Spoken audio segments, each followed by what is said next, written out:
د سریلانکا کرکټ لیګ کې تر ټولو قیمتي بهراني لوبغاړي په توګه د کریم جنت اخیستونکي ټیم لغوه شو. سلام د انیس میډیا درنو مینوالو ستړي مشئ که چیرې زموږ چینل ته نوي راغلي زموږ چینل در سره سبسکرایب کړئ. د سریلانکا د کرکټ په تجارتي لیګ کې هغه ټیم لغوه شوی چې د افغانستان کریم جنت تر ټولو قیمتي بهراني لوبغاړي په توګه پیرلی وو. د سریلانکا پریمیر لیګ تنظیمونکو اعلان وکړ چې د ډیمبولا ټینډرز ټیم وروسته له هغې لغوه کړ چې د ټیم مالک یې رشوت په تور ونیول شو.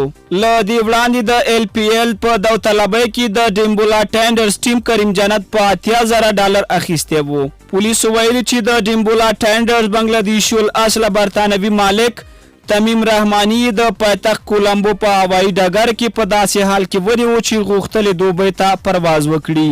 که پر نوموړي باندې دا تورونه ثابت شي نو تر 10 کلونو د زندان له سزا سره مخ کیږي. ډیمبولا ټینډرز د کریم جنت سربیره د افغانستان دوه نور لوبغاړي حضرت الله زازي او ابراهیم زادران هم اخیستي دي او د دې ټیم لخوا د اخیستل شوو لوبغاړو د برخلیک په اړه تر اوسه څه نه دي ویل شوي. دا د ایل پی ایل 5م پړاو دی چې د دې لوبو دپاره یو شمېر نور افغان لوبغاړي هم اخیستل شوي دي. د افغانستان توپ وهونکی او وکټ ساتونکی لوبغاړی رحمان الله ګربز هم په $50,000 امریکایي د کولمبو سټرایکرز ټیم پیرلی دی. همدې ټیم بل افغان لوبغاړی الله محمد غضنفر هم اخیستی دی.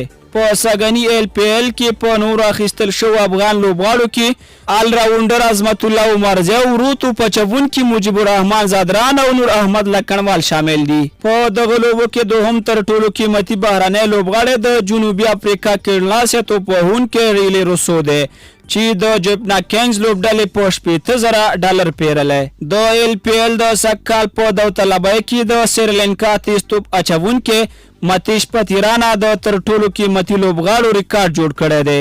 دا 21 کلن لوبغاړی د کولمبو سټرایکرز لوبډلې په $120,000 پیرلی دی.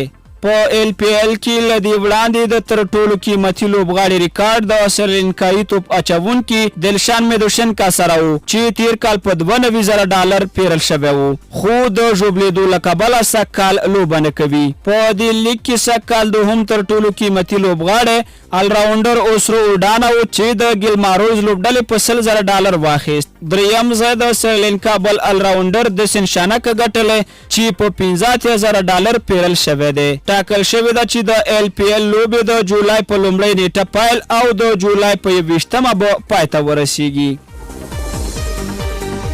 له مالتیا واورېدنې مو نړۍ مننه. تر بیا ښې چارې.